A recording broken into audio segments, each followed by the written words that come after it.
Senhor Jesus, amém. Ó Senhor Jesus, Senhor Jesus, essa manhã nós te agradecemos, Senhor. Queremos abrir o nosso coração para receber a sua palavra. Senhor, possa nos alimentar, nos fortalecer. Queremos estar atentos àquilo que o Senhor está dispensando a nós. Senhor Jesus, Senhor, venha infundir a sua vida para dentro do nosso ser.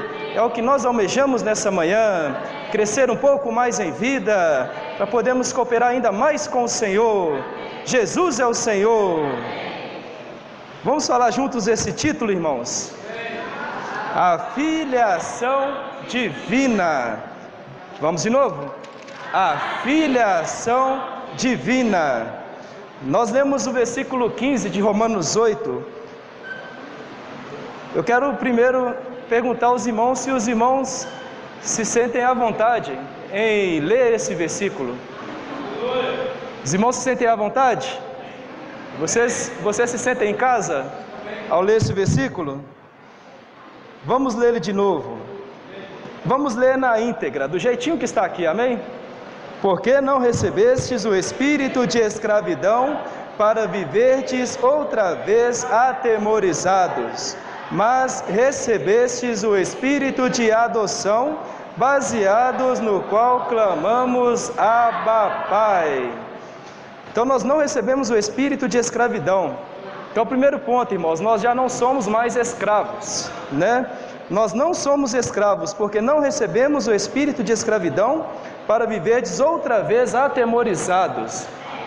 Aí o versículo 12 fala que, pegando um gancho no versículo 12, fala assim: pois, irmãos, somos devedores não à carne, como se constrangidos a viver segundo a carne. Ou seja, nós não somos mais escravos, irmãos, do pecado que habita na nossa carne. Mas continuando no versículo 15, mas recebestes o espírito de adoção, que fala, né, aqui nesse versículo fala adoção. Mas os irmãos já nos ajudaram, mostrando que nós que recebemos o Senhor, que cremos no Senhor, nós recebemos o Espírito, não como filhos adotivos, né? Nós vamos tocar no início dessa mensagem sobre isso.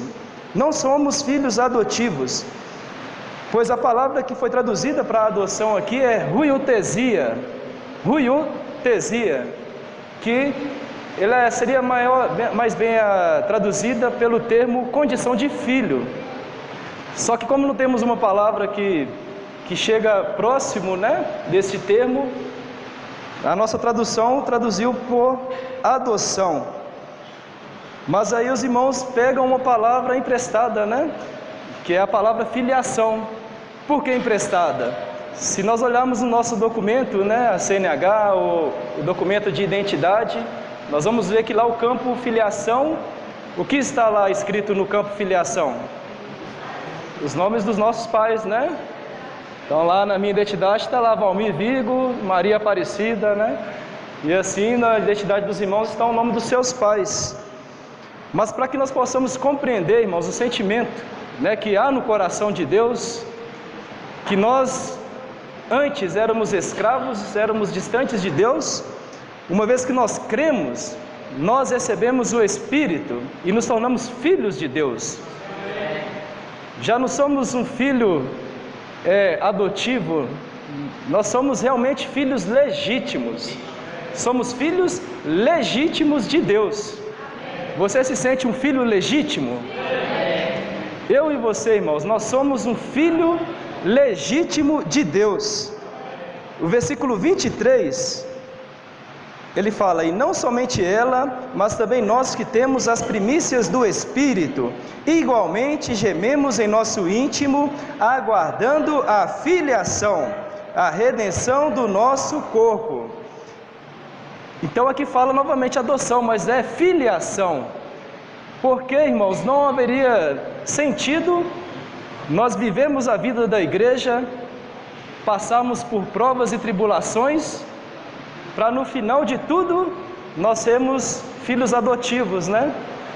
O coração do Senhor, ele é muito maior. O coração de Deus é que nós sejamos filhos, e esses filhos serão filhos herdeiros, né? Que irão herdar toda a herança do Pai. Então eu e você, irmãos, nós já estamos inseridos nesse plano eterno. Como filhos legítimos, nós temos sim direito à herança do Pai. Senhor Jesus, vamos falar juntos? Assim, somos filhos herdeiros. Vamos falar mais forte? Está muito fraco, né? Somos filhos herdeiros.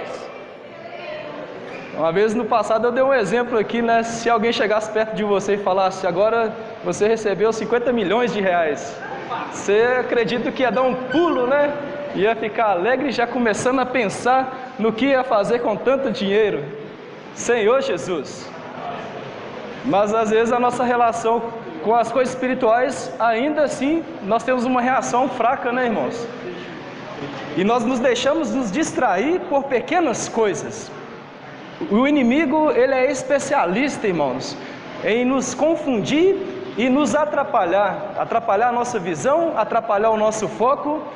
Facilmente nós nos esquecemos que nós somos filhos herdeiros, que Deus, Pai, Criador de todas as coisas, Ele tem algo grandioso para entregar a cada um de nós.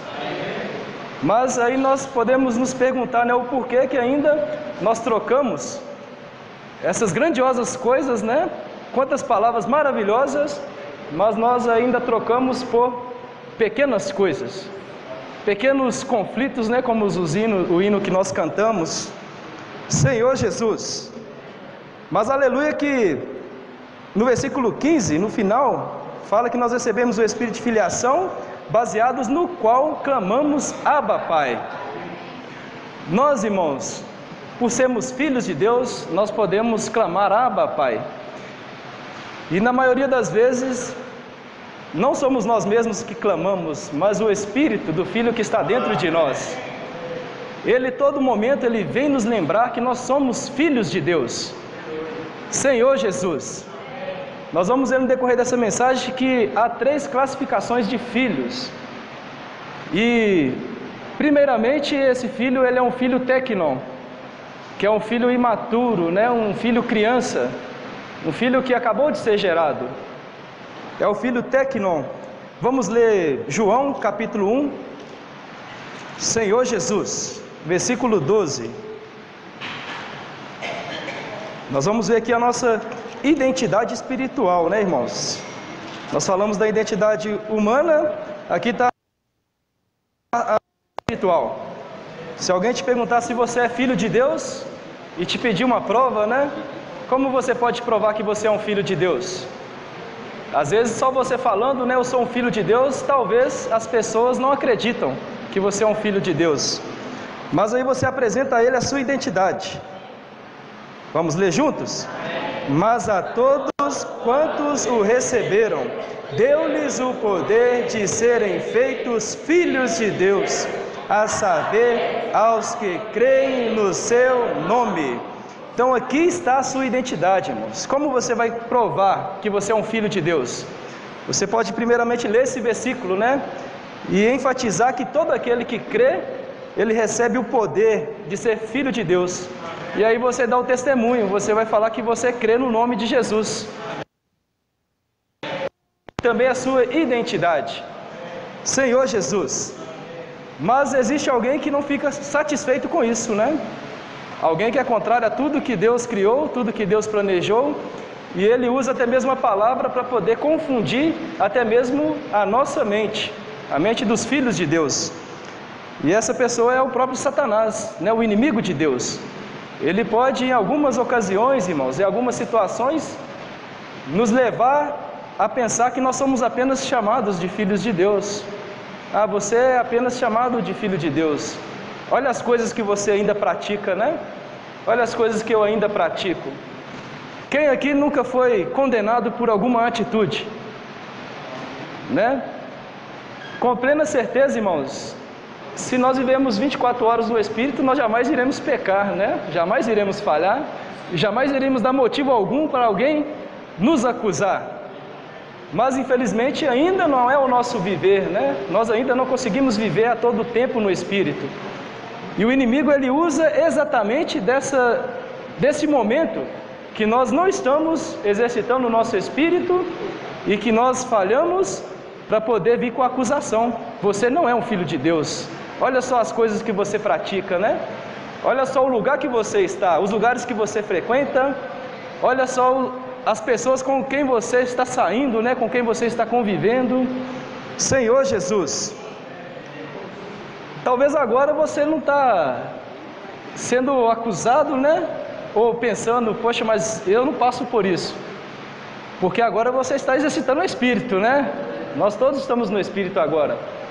Mas no momento quando acontece isso, irmãos, o inimigo ele consegue confundir a nossa mente. E às vezes até nós mesmos pensamos ou deixamos de acreditar que nós somos filhos de Deus. Por isso que a Bíblia ela é bem clara, né, irmãos? Graças ao Senhor, o Senhor ele não deixa nada de uma maneira que nós possamos ficar confusos. A Bíblia ela é clara, a palavra ela é clara.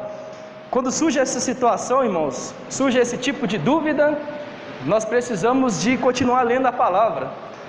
E aí o versículo 13 mostra para nós, irmãos, que nós não somos filhos de Deus porque foi pela nossa vontade ou foi pelo o fruto da nossa obra na carne, mas no final mostra um detalhe que nós jamais podemos esquecer. Vamos ler o versículo 13? Os quais não nasceram do sangue, nem da vontade da carne, nem da vontade do homem, mas de Deus. Então por que você é um filho de Deus? Porque você nasceu de Deus. Por que você é filho dos seus pais, né? Seu pai, a sua mãe, foi porque você foi gerado deles. Às vezes tem pessoas que ficam em dúvidas, né? Quem são seus pais? Aí no mundo eles fazem aquele teste do DNA, né? Para descobrir de qual genética ele pertence, né? Quem os gerou. Esse filho, irmãos, que ainda tem dúvida de se ele é um filho ou não, esse é um filho tecnon, né? Um filho que ainda não tem a plena consciência de que ele é um filho de Deus. Um exemplo que fala no livro, né, Herdeiros de Deus, é o exemplo de um bebê.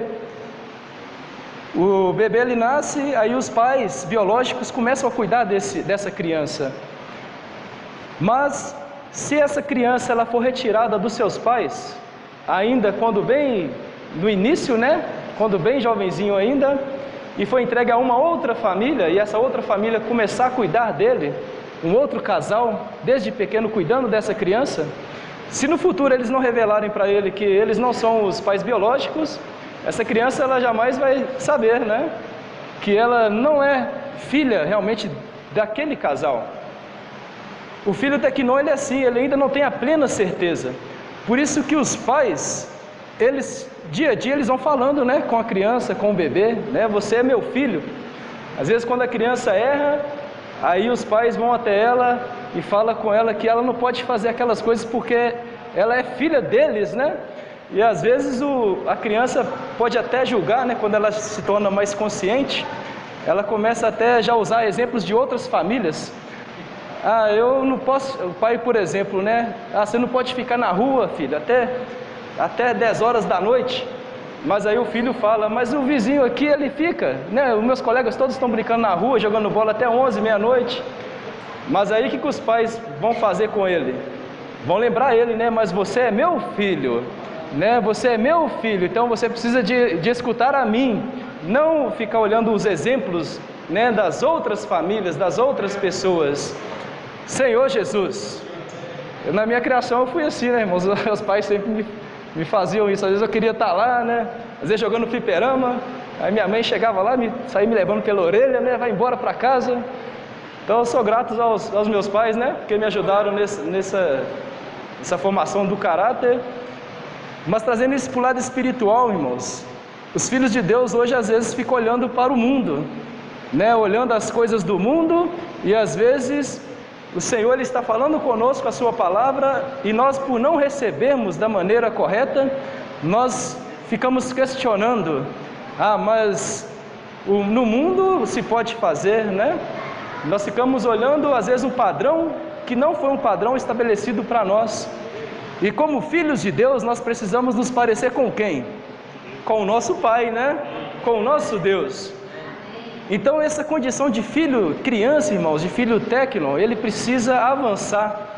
Nós já ganhamos que nós somos filhos, e isso já é muito bom, né? Você fica alegre em ser um filho de Deus? Você está contente em fazer parte da família de Deus? Você não fica alegre quando você vem à reunião e aí você vê o rosto do seu irmão, né? Como o hino que cantamos, quão bom é ver você estar aqui, né? Quão bom é te ver sorrir. Quando nós vemos o irmão também triste, né? Cabisbaixo, nós também nos entristecemos, porque o nosso coração é de ver todos os irmãos alegres, todos os irmãos desfrutando, porque nós somos uma única família, nós somos a família de Deus. Então ser filho já é algo muito bom, irmãos, é maravilhoso, mas não é suficiente ser um filho técnico, não é suficiente ainda ser um filho imaturo, né? Um filho criança. Por isso precisamos avançar. Senhor Jesus, vamos voltar em Romanos 8, o versículo 16. Senhor Jesus, amém. Senhor Jesus, o próprio Espírito testifica com o nosso Espírito que somos filhos de Deus. Ou podemos ler assim: o próprio Espírito testifica com o nosso Espírito que somos técnon de Deus. Então aqui ainda é um filho imaturo, né? Os pais ainda precisam a todo momento estar lembrando a criança que não pode fazer isso, não pode fazer aquilo. Deus também, irmãos, quando nos encontra numa situação que não o agrada, Ele também vem nos lembrar, o Espírito vem nos lembrar, né? Que nós somos filhos de Deus, que o lugar que talvez nós estamos é um lugar que não nos pertence, que é um lugar que não é devido a nós. Quando imaturos, ainda o Espírito ele precisa de vir nos lembrar. Mas quando crescermos, quando deixarmos esse estágio de filho criança, de filho imaturo, nós vamos já estar mais sensíveis ao sentimento do coração do nosso Pai. Já vamos conhecer o coração do nosso Pai. Por isso que o versículo 14, vamos ler? Pois todos os que são Espírito de Deus são filhos de Deus. Ou podemos ler: pois todos os que são guiados pelo Espírito de Deus são ruiós de Deus. Ruiós, que é um filho maduro. Qual é a característica, irmãos, de um filho maduro? Os irmãos sabem? A característica de um filho que já é um filho maduro, que já cresceu em vida, né? Já está aqui mesmo nesse versículo, né? Pois todos que são guiados pelo Espírito. Então aqui já não é o Espírito que está lembrando ele, né? Que ele precisa endireitar o caminho, mas ele já tem a disposição de procurar entender qual é o caminho correto, né? Ele já tem a disposição ele já procura ser guiado pelo Espírito. Nas nossas atitudes, irmãos, no nosso viver, nós precisamos buscar a orientação do Espírito, né? A orientação do Senhor. Precisamos buscar ser guiados pelo Espírito. Você já recebeu esse Espírito para dentro de você. Você crê nisso? Uma vez que cremos, nós recebemos. Então, você tem o Espírito dentro de você, eu tenho o Espírito dentro de mim. Esse Espírito, ele precisa agora me guiar. Eu preciso estar sensível a esse Espírito. Por ser imaturo, alguém ainda precisa vir nos ajudar, né? Gálatas 4 nos mostra a misericórdia do Senhor. Por ainda não sermos maduros suficientes, na vida da igreja há irmãos maduros, né? E esses irmãos maduros são aqueles que o Senhor usa para poder ajudar os mais imaturos. Em Gálatas 4 fala sobre instrutores e curadores, não é isso? Vamos ler? Gálatas 4, versículo, vamos ler do 1 até o 7. Amém.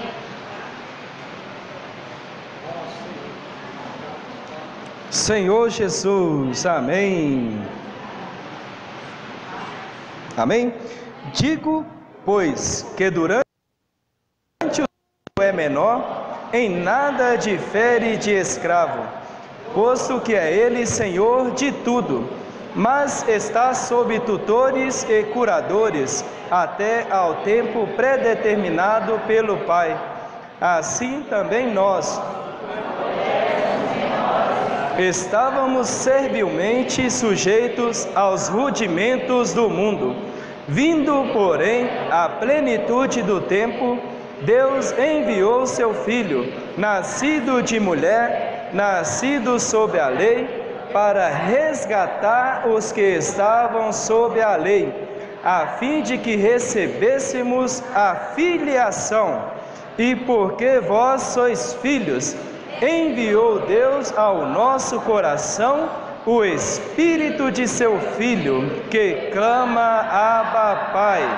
De sorte que já não és escravo, porém filho, e sendo filho também herdeiro por Deus. Então, nesses versículos, irmão, nós já vemos as três características de um filho. Inicialmente, o filho teknon, que ele não difere de escravo. Um filho imaturo, ele é como um escravo, ele ainda não tem direito à herança do pai, mas ele já é filho, né? Mas como filho, para alcançar a herança, ele precisa amadurecer, ele precisa se tornar um filho ruiós. No Antigo Testamento, irmãos, para que o povo ele fosse guardado de pecar, Deus ele providenciou a lei. Não é isso? Por intermédio de Moisés, Deus ele providenciou a lei para que o povo pudesse ter uma direção para não viver mais pecando. Mas a lei, ela era até quando fosse vir, né, o Filho de Deus, o próprio Senhor Jesus, o qual ele iria concretizar a salvação do homem. A lei, ela servia como um aio, para poder direcionar, né, para poder ajudar, para poder ajustar o povo. Senhor Jesus. Mas a verdadeira salvação, irmãos, ela veio quando o nosso Senhor Jesus, ele veio, né? Quando ele pagou pelos nossos pecados. Quando o Senhor Jesus, ele veio a essa terra, ele viveu nessa terra, ele morreu, ele ressuscitou, ele se tornou o Espírito, para que ele pudesse habitar dentro do homem. Então já não é algo mais exterior, né? Mas é algo interior. O Espírito está dentro de nós. Um filho maduro, ele é guiado por esse Espírito, que o conduz a ter um viver em santidade, um viver em consagração. Senhor Jesus. Mas também, irmãos, nós precisamos crer que o Senhor coloca irmãos na nossa frente para poder nos cuidar de nós, para poder nos orientar. São esses tutores e curadores. Esses irmãos são irmãos que, pela misericórdia do Senhor, não são irmãos melhores, né? Não é porque eles são bons, mas foi porque, irmãos, eles foram aperfeiçoados pelo Senhor, né? Esses irmãos que estão à frente são irmãos que passaram por experiências e eles perseveraram. Em meio às tribulações, são irmãos que perseveraram, adquiriram a experiência para poder assim ajudar os demais irmãos. Senhor Jesus. A vida da igreja, irmãos, ela é um progresso, né? É o progresso do Evangelho. O Evangelho, ele visa o quê? Trabalhar em cada um de nós, irmãos. Talvez eu me encontro numa condição ainda de um filho teknon. Mas e aí, esse filho, ele não tem esperança? O filho que é imaturo, para esse filho não haverá esperança de um dia ele herdar a herança do pai? Ele tem esperança, irmãos. Se eu ou você está nessa condição, o simples fato de você estar inserido na vida da igreja já é a plena certeza que há uma esperança para nós. Amém. A vida da igreja é este lugar, irmãos, onde que nós estamos sendo aperfeiçoados. Onde um filho imaturo, ele vai se tornar um filho maduro. E esse filho maduro, ele vai se tornar um herdeiro. Senhor Jesus. Os irmãos sabem que há diferença entre filho maduro e o filho que é herdeiro? Há uma diferença, irmãos. Às vezes nós pensamos que é só crescer em vida, né? É só desfrutar a palavra, estar nas reuniões, recebendo suprimento. Mas para que esse filho, que talvez já está no estágio maduro, se tornar um filho herdeiro, ele ainda precisa, irmãos, de um item, que é adquirir experiências com os negócios do pai. O filho maduro, ele precisa ter experiência nos negócios do pai. Há em Mateus 25, não dá tempo de ler, mas há duas parábolas que retratam, né, esse aspecto, que é a parábola das 10 virgens e a parábola dos talentos. A parábola das 10 virgens, 5 prudentes, 5 nécias. Ou seja, 5 delas tinham azeite nas suas lâmpadas, que representa o espírito, e azeite nas vasilhas, que representa a alma. Ou seja, elas buscaram crescer em vida, elas buscaram se encher do espírito. Mas as nécias, elas se contentaram somente com azeite nas lâmpadas. Nelas creram no Senhor, receberam, se tornaram filhos, mas estagnaram.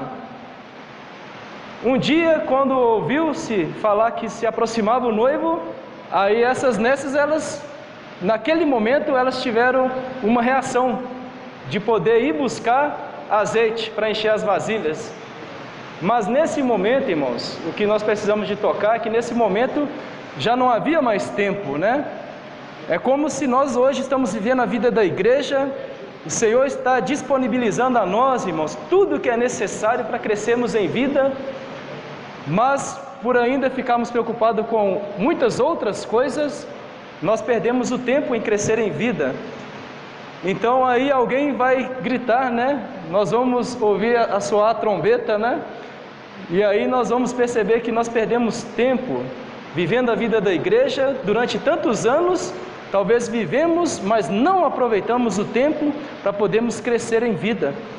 E isso, irmãos, naquele dia vai ser algo que hoje já está entristecendo o coração de Deus, mas que naquele dia, né, se nós tocarmos, quão triste ficará o coração de Deus em ter nos dado tanto tempo em viver a vida da igreja junto com os irmãos, e nós simplesmente desperdiçamos esse tempo, né? Não aproveitamos o tempo para crescermos em vida.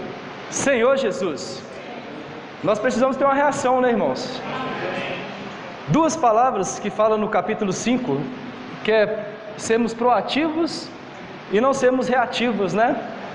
Às vezes nós ficamos ainda muito estáticos, e aí alguém precisa de nos dar um empurrão, né, para nós avançarmos. Mas o que o Senhor quer de nós, irmãos, é que nós sejamos proativos. Ou seja, precisa partir de nós, irmãos. Eu e você, nós precisamos já aproveitar o tempo que o Senhor está nos dando agora, de buscarmos mais o Senhor, de crescermos em vida. E aí não crescemos apenas em vida, irmãos, mas também ter experiências nos negócios do Pai, que aí já é a parábola dos talentos. Você crê que o Senhor, Ele te deu um talento? O Senhor, Ele te deu um talento, irmãos. Às vezes nós pensamos que nós não temos utilidade nenhuma no corpo, mas isso, irmãos, tenha plena certeza que é mentira de Satanás. Satanás, ele quer fazer isso de nós, achar que nós não somos úteis, achar que nós não temos nenhuma utilidade no corpo. Senhor Jesus. Então, quero encorajar os irmãos, nós vamos ler um versículo, para você ter essa certeza que você tem esse talento, né? Porque você tem capacidade, irmãos, de poder servir ao Senhor. Mateus 25, 15. Senhor Jesus, amém. Mateus 25, versículo 15.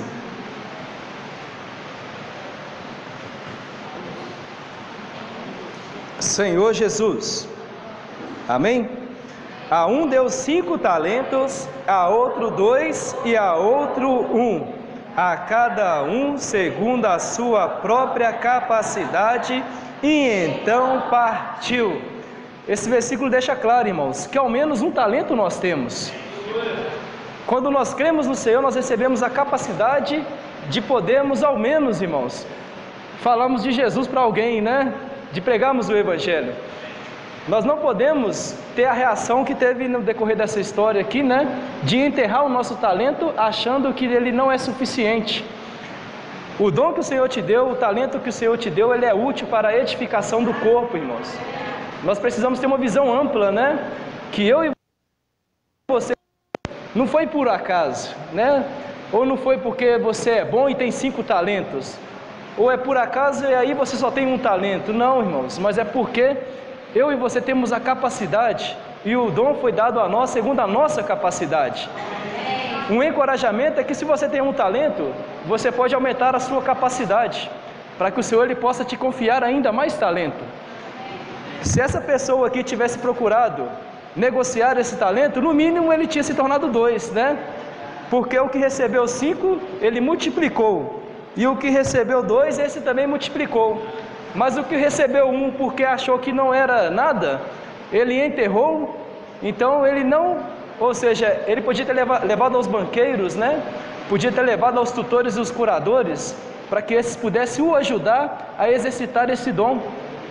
Senhor Jesus, o que eu estou querendo tocar com os irmãos é que nós temos a oportunidade, irmãos, de amadurecermos, de sermos filhos maduros e também de sermos filhos que têm experiências com os negócios do Pai.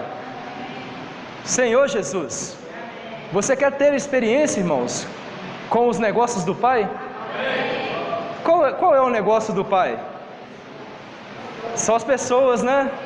Ficou claro, irmãos, na mensagem de ontem, né, na leitura do alimento diário, os negócios do Pai são as pessoas. Então o Senhor hoje, no viver da igreja, Ele está nos aperfeiçoando a o quê? A cuidar de pessoas. O nosso serviço, irmãos, ele começa quando nós nos apresentamos ao Senhor. Nós até cantamos o hino que falou isso, né? No final aqui, ó, S95, fala assim: como vamos reagir tendo tal revelação? Deus nos mostrou o seu plano. Deus já te mostrou o plano, irmãos? Amém. Deus, Ele já nos mostrou o seu plano e prazer do coração. Buscaremos dia a dia filhos bem maduros ser, tendo a expressão do Senhor Jesus. Aí vem as duas últimas linhas: nosso corpo um sacrifício vivo, santo e agradável. Vamos a Deus, pois, oferecer. Só de virmos a uma reunião da igreja, irmãos, nós já estamos apresentando o nosso corpo, né? Já é um serviço a Deus. Nós vimos a reunião, já é um serviço a Deus. Se nós não vimos a reunião, nós estamos deixando de servir a Deus, né? Mas isso é apenas o começo, irmãos. A vida da igreja tem vários serviços, né? Às vezes você pensa que não tem um lugar para você servir, mas existe um lugar para você servir, irmãos. Você precisa de ir diante do Senhor, para que Ele te mostre, né? Aonde que você vai ter experiência com os negócios do Pai. Senhor Jesus. E servir ao Senhor não é algo fácil, né, irmãos? Servir ao Senhor não é fácil. E às vezes nós queremos ficar na zona de conforto para não termos nenhum tipo de problema, né? É muito melhor, aliás, retiro, né? Não é muito melhor, é muito mais fácil nós ficarmos na zona de conforto do que nós nos apresentarmos para servir e aí nós nos deparamos com problemas, né? Porque, irmãos, o que nós precisamos de ganhar, que a vida da igreja é um lugar onde, junto com os irmãos, nós estamos aprendendo a administrar os problemas. Às vezes achamos que vamos servir e que o servir é só 1000 maravilhas, né? É só coisas boas, não vai haver nenhum problema. Mas nós precisamos, irmãos, ser aperfeiçoados. Quando surgem os problemas, aí sim, irmãos, é o que o irmão Dong falava, né? O problema, ele é uma oportunidade, irmãos. Quando surge um problema, você precisa de ver ele como uma oportunidade para você poder crescer em vida. Não olhe um problema como que, poxa, mas eu estou vivendo a vida da igreja e aí surge esse tipo de problema. Não, irmãos, é na vida da igreja mesmo que vai acontecer esses problemas, para que eu e você sejamos aperfeiçoados. Se nós não passarmos por tribulações, se não houver problemas, nós jamais vamos ser aperfeiçoados. Isso fica claro na experiência de Paulo, né? Paulo, ele não teve nenhum problema servindo ao Senhor. Nós vimos que no alimento diário mostrou, né? Desde João Marcos, Onésimo, os naufrágios, ser açoitado, ser mordido, né, por uma víbora. Senhor Jesus. Mas Paulo, irmãos, ele mesmo assim, ele se alegrava, né? Porque ele tinha uma visão clara que ele estava servindo ao Deus vivo. Você está servindo ao Deus vivo, irmãos. Então não desanime com os problemas. Se você ainda peca com algumas coisas, né, tropeça às vezes em uma pequena pedrinha, não desanime, irmãos. Parece às vezes até um desenho animado, né? Às vezes uma pedrinha trupica nela e cai. E aí você acha que não tem mais jeito. Mas aí vem aquele versículo, né? O Espírito Santo, ele vem e te mostra que você é um filho. Amém. E ele te encoraja a se colocar de pé, irmãos, e continuar correndo, né? Quando nós tropeçamos e caímos, irmãos, não é para nós voltarmos atrás. Imagina você estar numa corrida, né? Está disputando ali a Olimpíada, e aí você está naquela corrida e você desequilibra e cai. Mas ali, irmãos, do ponto que você caiu, você precisa se levantar e continuar correndo. Você não vai voltar lá no ponto de largada, né? A ordem é avançar, né? Para frente vamos. Então nós precisamos avançar, irmãos. Não fica aí olhando os probleminhas, né? Gerando picuinhas. Nós precisamos estar olhando para o alvo, irmãos. Olhando para o Senhor, o autor e consumador da nossa fé. Aquele que está nos olhando lá do alto e nos chamando. Senhor Jesus. Vamos ler aqui a experiência de Paulo em um versículo, Colossenses 1, 24. Resumir a experiência de Paulo em um versículo não é fácil não, né? Mas nós vamos ler só esse versículo, para nós tocarmos um pouco, irmãos. Colossenses 1, 24.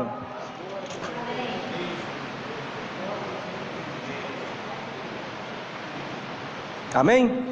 Agora me regozijo nos meus sofrimentos por vós, e preencho o que resta das aflições de Cristo na minha carne, a favor do seu corpo, que é a igreja.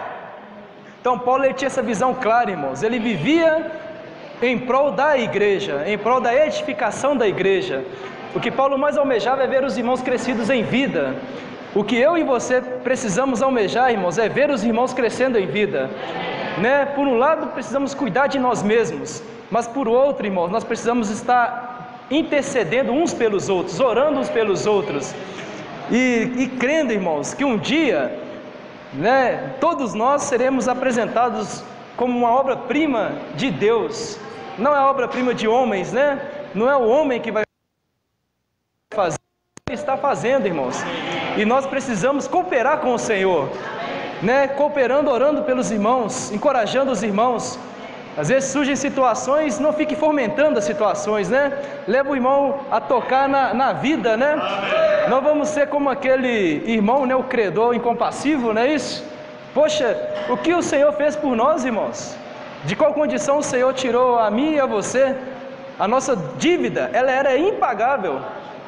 Aí quando surge uma pessoa ali, devendo apenas 100 denários, né? Uma dívida muito menor do que o que nós devíamos, e aí ao invés de nós aplicarmos a misericórdia, nós queremos condená-lo, né? E jogá-lo na prisão, até que ele pague o último centavo.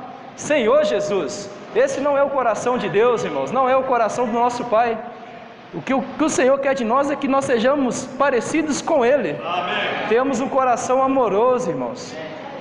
Quando chega uma situação até nós, o porquê que chegou até nós? O porquê que chegou até mim e o porquê que chegou até você? Semana passada falou para nós, né, irmãos? Nós precisamos ser os amortecedores, né? Você precisa o quê? Amortizar aquilo ali, né?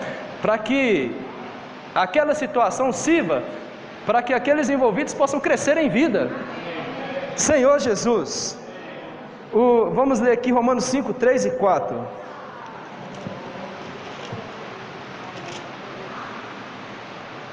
Senhor Jesus, amém. Romanos 5, 3 e 4.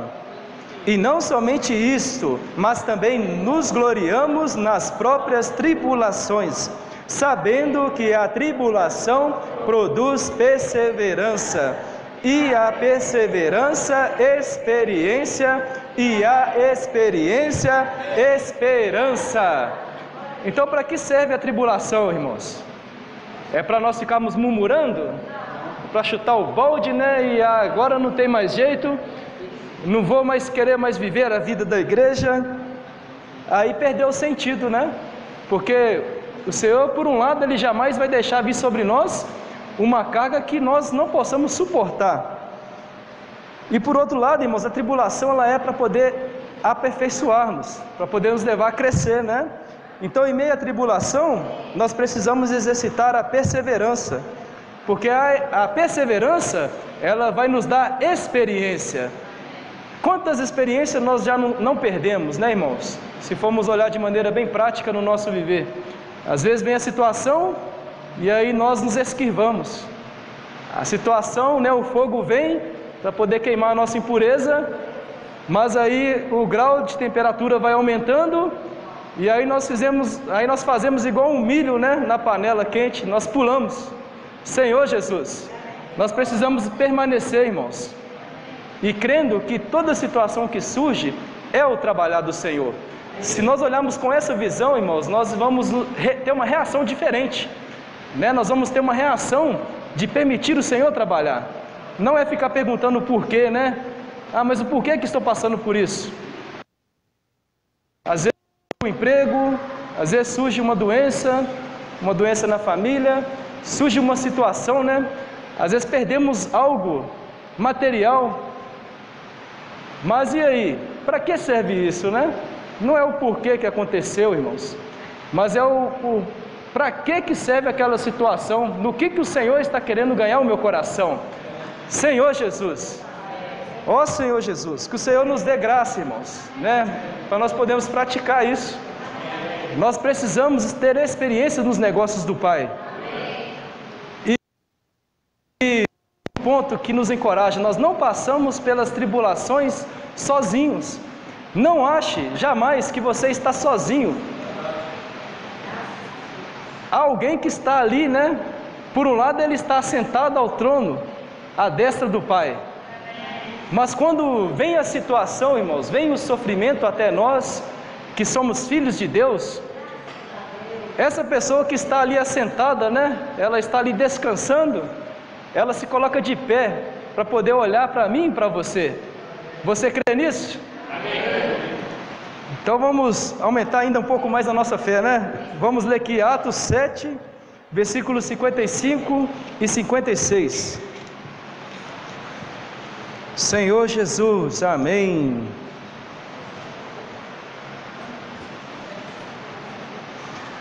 Atos 7, versículos 55 e 56.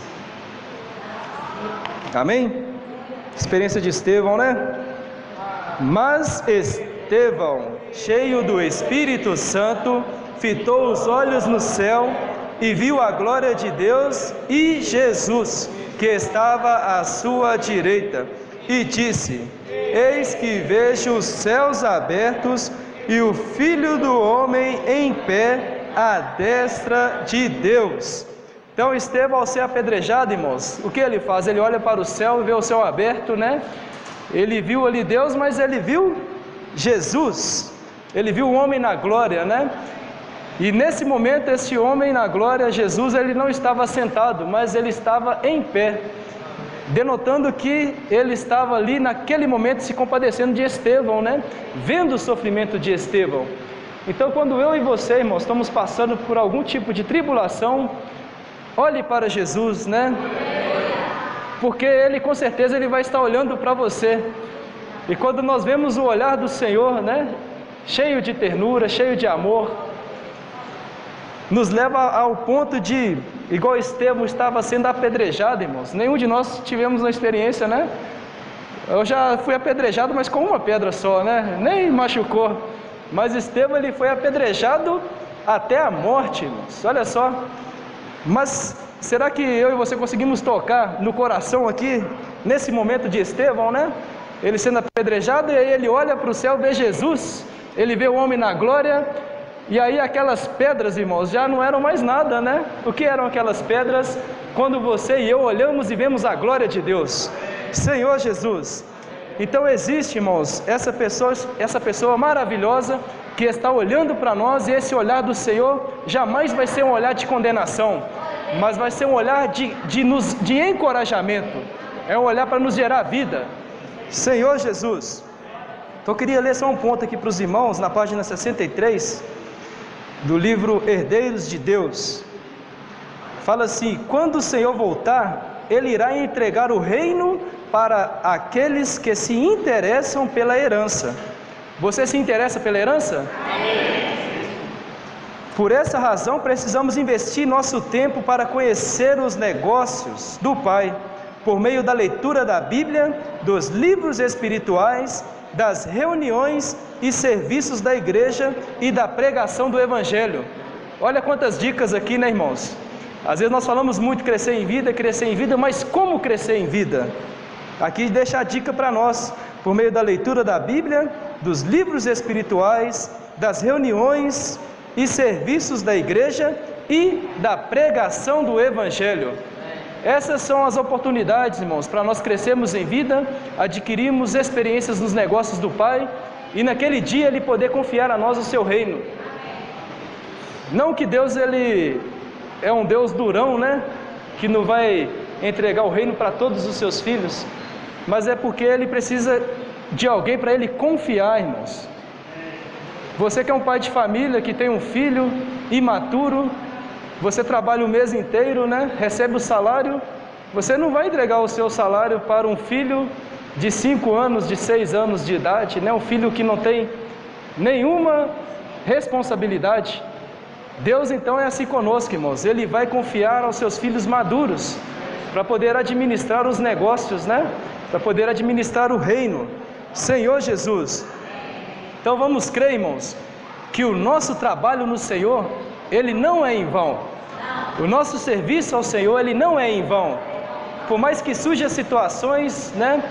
Por mais que às vezes passamos por tribulações, vamos ser perseverantes, porque no final haverá um galardão, né? O Senhor, ele está desesperado, irmãos, para que nós possamos crescer logo em vida. E ele pode... Senhor Jesus, vamos fechar aqui lendo 1 Coríntios, capítulo 15, versículo 58.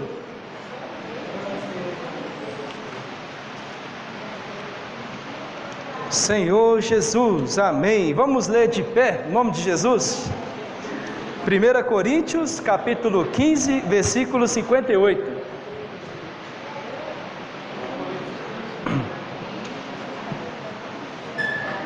Amém? Vamos ler juntos? Portanto, meus amados irmãos, sede firmes, inabaláveis e sempre abundantes na obra do Senhor, sabendo que no Senhor o vosso trabalho não é vão. Agora fala esse versículo para o irmão que está do seu lado, você vai proclamar para ele, amém?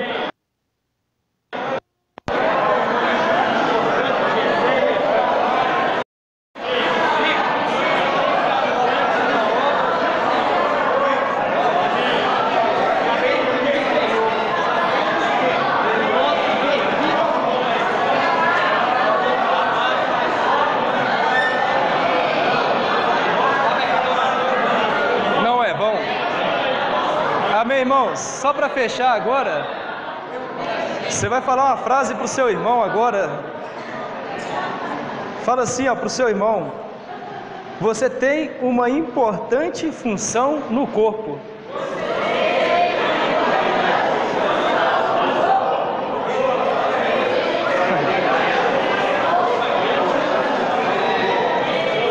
Agora, irmãos, agora você vai olhar bem dentro do olho do seu irmão. Olha para dentro dos olhos do seu irmão. Você vai falar uma frase bem profunda para ele agora. Olha bem nos olhos do seu irmão. Você vai falar assim, ó: não desperdiçamos o precioso tempo na vida da igreja. O precioso tempo na vida da igreja. Jesus é o Senhor.